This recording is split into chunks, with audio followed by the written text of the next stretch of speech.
Bienvenue sur la chaîne de Vapoclop. Aujourd'hui, présentation de la Nebula Vaping Kit de chez Vaporesso. Dans ce kit, la Nebula est en combo avec ici l'atomiseur Veco One Plus de chez Vaporesso. À l'intérieur du kit, nous retrouverons la box Nebula, l'atomiseur Veco One Plus, un tank Pyrex de remplacement pour l'atomiseur et comme vous voyez à l'intérieur des joints toriques de rechange. Une boîte comprenant une résistance de rechange pour l'atomiseur Veco One Plus, sachant qu'il y a déjà une résistance montée à l'intérieur de l'atomiseur. Nous reviendrons sur les résistances ultérieurement. Un cordon de rechargement pour pouvoir recharger son accumulateur et éventuellement upgrader le firmware de la box. Deux manuels d'utilisation concernant l'atomiseur et l'autre, la box, que nous pourrons retrouver en français. Une carte expliquant ce que sont les C-Cell, les résistances en céramique de chez Vaporesso. Une carte avec un message de précaution et une carte de garantie. L'atomiseur Veco One Plus est un atomiseur fait pour de la prise directe. Il se compose d'un tank en Pyrex, mesure une hauteur avec drip tip de 5 cm pour un diamètre de 24 mm, un poids approximatif de 50 g pour une contenance de 4 ml. Il se compose en son sommet d'un drip tip 510.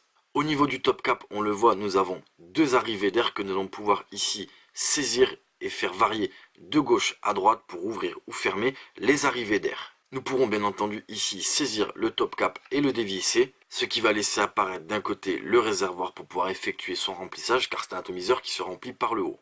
Au niveau du top cap, nous avons un gros joint d'étanchéité. Nous pourrons dans cette configuration-là venir pousser sur la cheminée et pousser sur le réservoir en Pyrex pour pouvoir le désolidariser et effectuer son changement. De l'autre côté, nous avons ici la base avec une connexion type 510 avec un pin non réglable. Nous pourrons bien entendu venir ici saisir cette base et la dévisser, ce qui nous laisse apparaître d'un côté le réservoir et de l'autre la base avec la résistance. A savoir que les résistances pour le Veco One, comme on peut le voir ici, ne se vissent pas, elles sont juste enfichées comme ceci dans un joint. En ce qui concerne les résistances Vaporesso, on met plusieurs à notre disposition. À savoir les résistances EUC traditionnelles en Clapton à 0,4 ohm préconisées entre 40 et 50 watts. Également les résistances EUC traditionnelles en Clapton à 0,5 ohm préconisées entre 35 et 40 watts. Deuxième type de résistance, les résistances EUC en céramique en SS316 à 0,5 ohm préconisées entre 20 et 35 watts. Elles sont également disponibles à 0,6 ohm préconisées entre 40 et 55 watts. Il y a également les résistances EUC traditionnelles à 0,2 ohm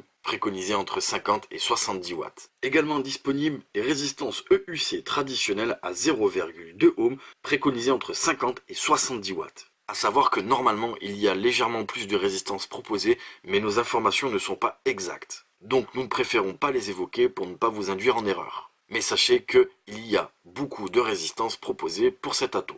Ici, je vais imbiber la résistance, je vais remonter l'atomiseur et je vais le remplir. Et pour patienter que la résistance soit correctement imbibée, nous allons parler de la box. La box Nebula est disponible en acier comme ici, mais également en noir ou en rouge. Cette box fonctionne avec un accu 26-650 ou un accu 18-650, muni d'un adaptateur. À savoir que l'adaptateur est fourni, en revanche les accus ne le sont pas.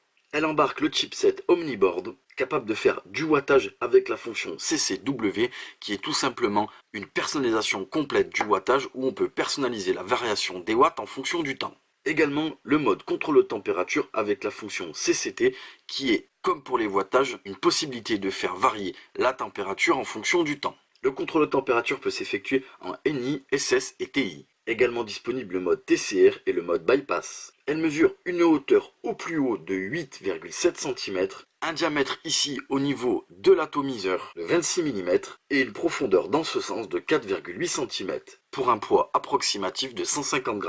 On pourra régler la température entre 100 et 315 degrés Celsius ou entre 200 et 600 degrés Fahrenheit. Elle accepte les résistances entre 0,05 et 5 ohms. Elle est munie d'un écran OLED et peut être upgradée. En son sommet, nous avons ici une connexion type 510 avec un pin sur ressort. En façade, nous avons le bouton Fire, l'écran OLED, le bouton plus moins et le bouton menu. Dessous, nous avons la connexion micro USB afin de pouvoir recharger son accumulateur ou éventuellement d'upgrader le firmware de la box. Sur les côtés, de chaque côté et dessous, nous avons ici des trous de dégazage en cas de problème avec les accumulateurs. Derrière la box, ici, nous avons une trappe que nous allons pouvoir saisir et décaler pour pouvoir la sortir et voir le berceau des accumulateurs. Comme on peut le voir, ici nous est fourni l'adaptateur pour insérer l'accumulateur 18650. Et ici nous avons le berceau pour l'accumulateur 26650. Dessous nous avons les indications plus et moins, donc il y a un sens pour les accumulateurs. Ici nous allons prendre un accumulateur avec l'adaptateur L'adaptateur est bien pensé, il ne glisse pas. Et nous allons insérer l'accumulateur dans le bon sens. Je viens ensuite reposer ici le capot et le clipser. Pour pouvoir démarrer la box, je vais cliquer ici 5 fois sur le bouton Fire et la box démarre. Au niveau de l'écran, nous avons ici les watts que nous pourrons faire varier à l'aide du bouton plus et du bouton moins par incrément de 0,1. Nous avons sur la gauche les volts qui vont dépendre des watts demandés par rapport à la résistance. Au-dessus, nous avons la résistance, présentement 9,99 car il n'y a pas d'atomonté sur la box. Et complètement à gauche, un témoin de charge. Cette box est munie d'une reconnaissance automatique de l'atomiseur. C'est-à-dire que lorsque vous allez monter un atomiseur dessus, si le fil résistif est du Cantal, elle le reconnaîtra et elle basculera automatiquement du mode contrôle de température au mode watt. Ici, nous pourrons appuyer sur le bouton mode et le bouton plus en même temps, ce qui va avoir pour effet de bloquer les réglages ou de les débloquer. Je vais également pouvoir appuyer sur le bouton plus et le bouton moins en même temps, ce qui va avoir pour effet de changer l'orientation de l'écran. Pour pouvoir basculer dans les différents modes, je vais ici rester appuyé sur le bouton moins, ce qui va me permettre de passer en contrôle de température NI, SS, TI, le TCR avec les mémoires 1, 2 et également le mode bypass. Ici je suis en mode watt, je vais cliquer 3 fois sur le bouton menu et ici on le voit sur la gauche VW pour les watts normales et sur la droite CCW. Je vais ici sur le bouton CCW et je valide à l'aide du bouton menu, je vais sur le bouton CCW. Et je reste appuyé pour valider ma commande. Comme on le voit ici au départ, à 0 secondes, je peux régler à 40 watts.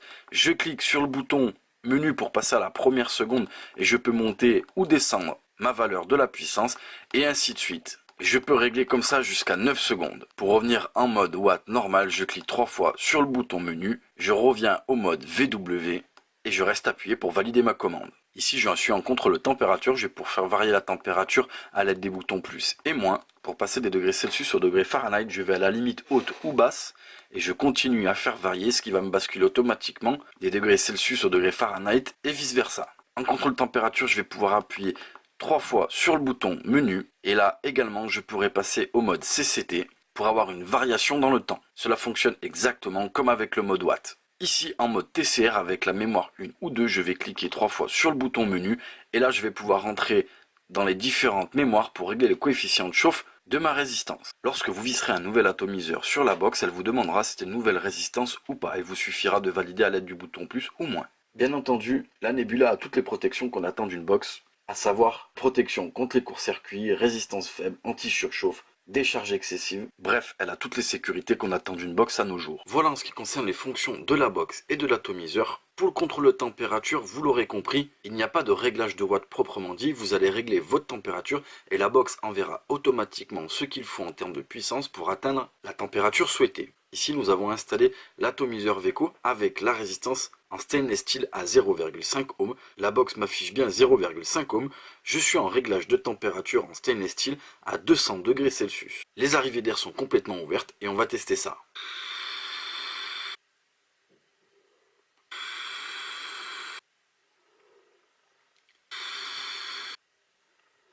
Vous l'avez vu, elle fonctionne merveilleusement bien. En termes de restitution par rapport à l'atomiseur Veco, les résistances font bien leur travail. La restitution des saveurs est bonne et neutre. Le HIT est également bien présent. De plus, les résistances Cécel en céramique de chez Vaporesso fonctionnent merveilleusement bien. Le fil résistif étant pris dans une céramique poreuse avec le coton autour de la céramique et non du fil résistif, il n'y a aucune possibilité d'avoir du dry heat. Et j'avoue que les résistances ont une durée de vie assez impressionnante. Ce kit va s'adresser aux vapoteurs désirant mettre un pied dans la vape directe. Il y a de nombreuses résistances disponibles avec différentes préconisations. Donc tous les vapoteurs qui aiment faire de la vape directe ou qui désirent commencer la vape directe vont être servis avec cette box et cet ato. De plus, il y a possibilité de mettre un accu 26650, donc d'avoir une grosse autonomie. Les finitions sont bonnes, le style est vraiment marqué et nous l'apprécions. La prise en main au sens propre du terme peut se faire dans les deux sens et est agréable au toucher. En ce qui concerne le menu, vous l'avez vu, c'est relativement simple. Cette box pourra charmer bon nombre de vapoteurs. Voilà pour la présentation du Nebula Vaping Kit,